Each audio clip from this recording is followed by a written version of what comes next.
we shall now be looking at some of the security applications. See, earlier we had looked at some very specific techniques for carrying out some specific operations, like how to do authentication, how to ensure message integrity, how to do encryption. But now we talk about some kind of end to end applications which are used pretty widely in the internet.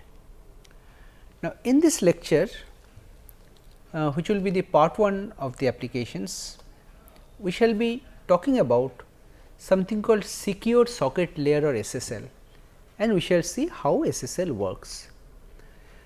Now, SSL is important from the point of view of securing an organization or any network, because if you ensure or if you can provide with a mechanism so that people use this protocol SSL for communication, for sending confidential messages, then automatically there will be some kind of encryption process that will be going in. And any intruder or a hacker, if it tries to break into the machine and if it breaks in, even if then confidential information or secure information will not be leaked away. So, this SSL is one such protocol which provides you with an optional added layer of security with respect to whatever message you are sending and receiving over TCP IP. Let us say this secure socket layer SSL. Now, SSL was initially proposed and used by Netscape, which is today known as Mozilla. That was the first instance where SSL was used. Subsequently, this has become very popular. Now, many people use it for providing secure communication and secure transmission of data. Okay. Now, particularly this SSL was used with respect to 3 protocols HTTP, LDAP and POP3. We shall talk about this, because these were some of the most commonly used network traffic that were generated by users, right. And this SSL uses TCP, because it relies on TCP to provide reliable end to end service. On top of it, it provides some additional functionality, so that additional level of security is provided. Okay.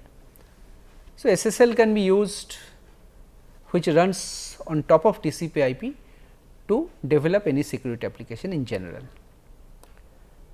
Let us see. Now, talking about these 3 protocols, as I said, these are the most commonly used protocols which generate maximum amount of traffic on the network. First is HTTP, Hypertext Transport Protocol, which generate the requests and responses for all web applications. Okay. So, here when you are looking at the internet, browsing the internet, you will be generating all the requests through this HTTP protocol. Okay. So, this is a protocol to communicate between a web browser and a web server. It is a two-way communication.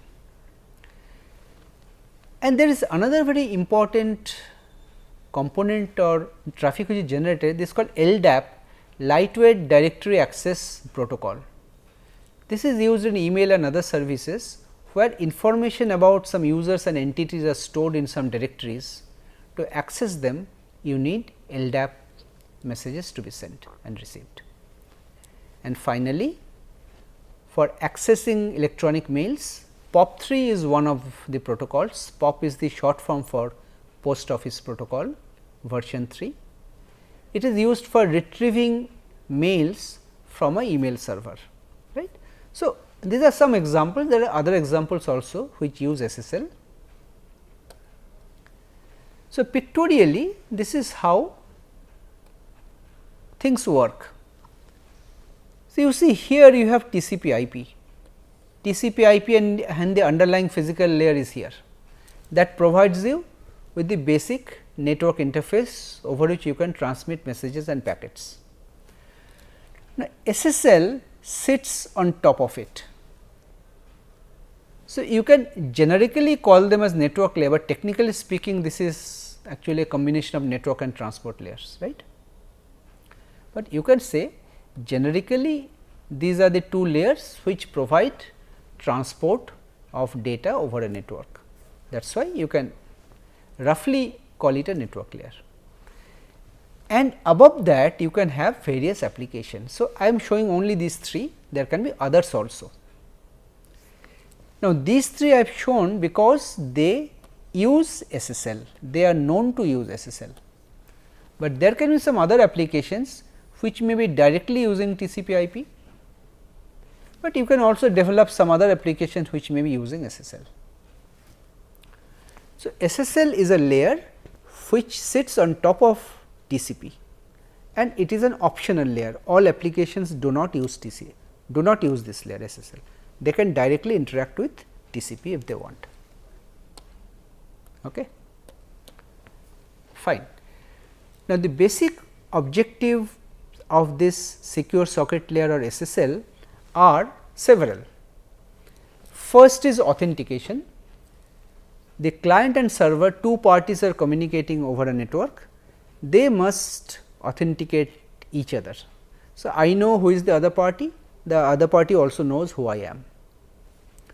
Then ensure data integrity. So, it will also take care that data is not modified in transit. If there is a data modification, it will be immediately detected at the receiving end. Okay. And data privacy also if you want. So, encryption decryption is also can be carried out as part of SSL. So, SSL also hides the data that is being communicated between the two parties, and this data privacy or this encryption is carried out not only for the application data that the user is generating, but also for the protocol data, because SSL also sends some control messages, those can also be encrypted. So, that an intruder does not know what kind of protocol is being used, what kind of encryption method is being used, nothing is being disclosed in that case. Okay? Fine. Talking about the SSL architecture, there are broadly two layers of protocols. One is called SSL record protocol, and another layer there are protocols required to establish the connection. Okay. Now, SSL record protocol, all encryption and authentication hash function etcetera, those are handled by this layer. They take care of data security and data integrity. That is the responsibility of the SSL record protocol. So, all the methods we had talked about earlier, they are handled by that particular layer. And for establishing SSL connection, that is initial. So, whenever initially a connection is being set up, here the connection is a little different as compared with a normal TCP connection. For a TCP connection, so you recall there was a three-way handshake through which a sender process and a receiver process can establish a connection between them. But for SSL, such a connection is required of course, but in addition a number of other things are required, because here we are talking about data privacy, we are talking about authentication. We need hash functions, we need encryption algorithms, we need decryption algorithms. So, both the parties must agree on which algorithm to use for encryption, for hash and everything. So, it is during this initial in SSL connection phase, all these things are decided by the two parties. So, there are actually three protocols under this: SSL handshake protocol, SSL change cipher spec, as the name implies, some ciphers or the algorithms for encryption you can change here, you can specify which method to use, and SSL alert in case of some problems. These are the three kinds of different kinds of messages that can be exchanged in this second part. Okay. So, pictorially speaking, the layers are created like this. So, earlier I had shown SSL as a single layer above TCP, but you see here is TCP, which of course is sitting above IP, and right above TCP you have first the SSL record protocol, which is responsible for all the encryption and other security provisions which are provided. And on top of it you have this SSL, handshake protocol, change cipher spec and alert protocols, which generate some messages which are required for establishing the connections. And all of these are going through the record protocol, so that they can all be encrypted and then sent.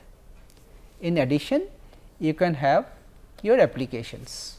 Now, applications do not interact with these three, they interact directly with the record protocol. Okay? This is how the entire protocol stack for SSL looks like. So, SSL record protocol, as I have talked about, it is mainly responsible for two things. One is data encryption and other is data integrity, right. And other higher level SSL protocol like alert, change cipher spec, etc., they can also be, they are also used to encapsulate data sent by those protocols. So, either to provide data encryption and integrity for application data, or for SSL higher level protocols to encapsulate them and send. Basic functions are, it takes a message to be sent, first thing, fragment the message into smaller chunks. The chunks for SSL are defined as 16 kilobytes. So, if the message is larger, it is broken up into 16 kilobyte pieces, and each of these are handled in certain way and encapsulate each of the headers and create a record, encrypt the record and forward it to TCP for delivery. The encrypted data is sent to TCP as a message. So, TCP does not know what it is actually the encrypted data which is coming to TCP as a message, which TCP is sending to the other side. But before that, all these things are happening, breaking up a larger message into smaller 16 kilobyte chunks, encrypting them and so on and so forth. Okay. Let us look at it pictorially. This will make the thing clear. Suppose some application is wanting to use SSL. This is your application data, which can be long, larger than 16 kilobytes. So, first thing is that it is broken up into fragments. This is what SSL record protocol is doing. So, each of the fragments is maximum 16 kilobytes, less than or equal to. They are all like the less than equal to 16 kilobyte, less than equal to 16 kilobytes. So, the steps that are carried out here in SSL is this 16 kilobyte data, whatever is received. So, each of them are being sent separately, processed separately. First, there is a compression function.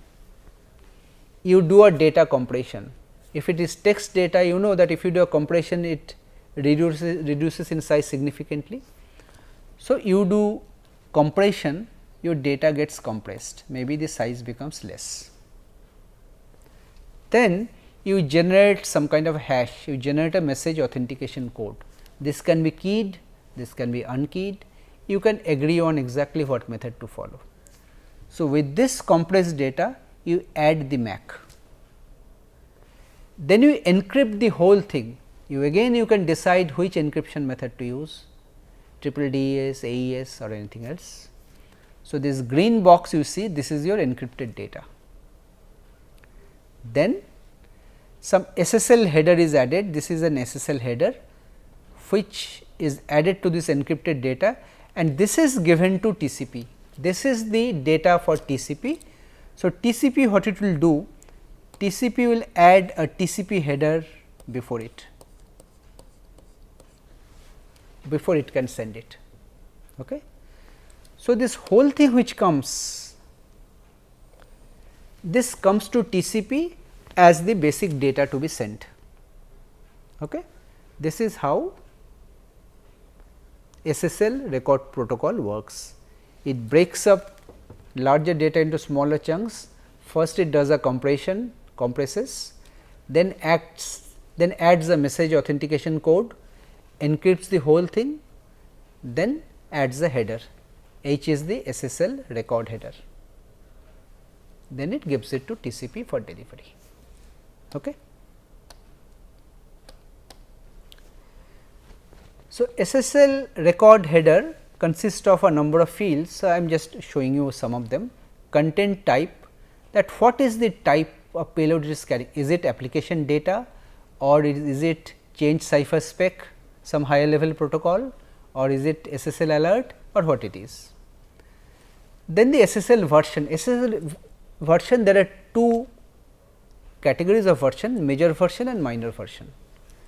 So, SSL 3.0, the first number is the major version, the last number is the minor version, 3.0, 3.1, like that version grows, right. And compressed length, size of the compressed data in bytes, that is also mentioned. Talking about the higher layer protocols, the SSL alert protocols, this is used to send some messages associated with the data exchanges, some errors or some warnings when the data are being sent. So, each message, these are very short messages, these are 2 byte messages, each message consists of 2 bytes. The first message is 1 or 2, 1 means it is a warning, 2 means it is a fatal error. If it is a fatal error, then the SSL session will be terminated, it will not continue. The second byte will contain a code, that code will indicate what kind of warning or what kind of fatal error has occurred. Okay? This is the task of SSL alert protocol, it alerts the other side. And change cipher spec protocol, it consists of a single message that carries the value 1. What it tells is that whatever earlier message was transmitted, that what protocol to use, what exactly which encryption algorithm to use, this change cipher spec protocol, if this message is sent, it means all those things will be taking effect immediately. Purpose of this message is to cause the pending session state to be established as a fixed state. That means, you can say that I want to use AES, I want to use MD5, etc., but whenever you send this change cipher spec protocol message, all these things you have specified will immediately take effect. They will become a fixed state. They will define the set of protocols to be used subsequently. Okay? So, client must send this to server and server also must send to client. So, that both sides know that both sides are agreeing to this. Maybe I want AES, the other side do not have AES. So, there has to be a compatibility from both sides, right. Okay. Talking about SSL handshake protocols, here all the details about the algorithms to be used are sent. This is used to initiate a session between the two parties. Within here, all the algorithms and what keys to be used, they can be negotiated. This is the handshake protocol. So, this also provides a mutual authentication. This is a multi-way authentication protocol between the client and the server. There will be an authentication which is carried out. Now, this process of negotiation is actually divided into 4 phases. This handshake protocol is a little complicated. There are 4 phases through which this handshaking will be going on. Very briefly, we will show you what these 4 phases are, but the thing is that the client will send something to the server and server will send something back to the client. Like the main things that are sent are the SSL version, some random number, session ID and cipher suit, that which cipher we are negotiating right now, is it encryption, hash or whatever. Similarly, server will be sending back very similar things. Okay, without going into detail, let us see pictorially how these things happen. This is phase 1, as you can, this is the first phase. First phase, this is the client, this is the server. So, client sends a hello message, this is through the handshake protocol, and server sends back hello message. So, both the sides know that well the link is active. This is phase 1. Phase 2, the server side will be sending the server certificate. Certificate will contain all information including the public key of the server, right.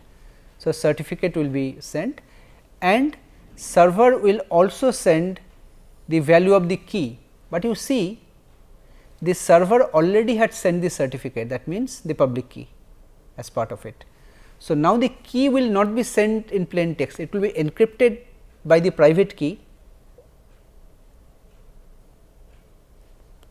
or it will be encrypted in some way and it will be sent. So, that the client can negotiate and it can decrypt. Anyway, but first is the certificate and server key exchange, then it will request for the client certificate. It will ask the client to send certificate, because in this case both the sides will have to share certificates, because everything will be carried out in an encrypted fashion. And last, server done. These are the 4 messages which are sent one by one. So, now in phase 3 it is the responsibility of the client. The client will be sending the certificate first. It will also send that well I have verified the server certificate and client key exchange, some information about the client key, that which key to use, right. Now, see both the parties have exchanged their certificates. Now, they can encrypt a key using their own public key and send to the other side can decrypt using their private key, right. Now, this client can send the key to be used for encrypting the data, and in the phase 4 all these details about the algorithms were sent.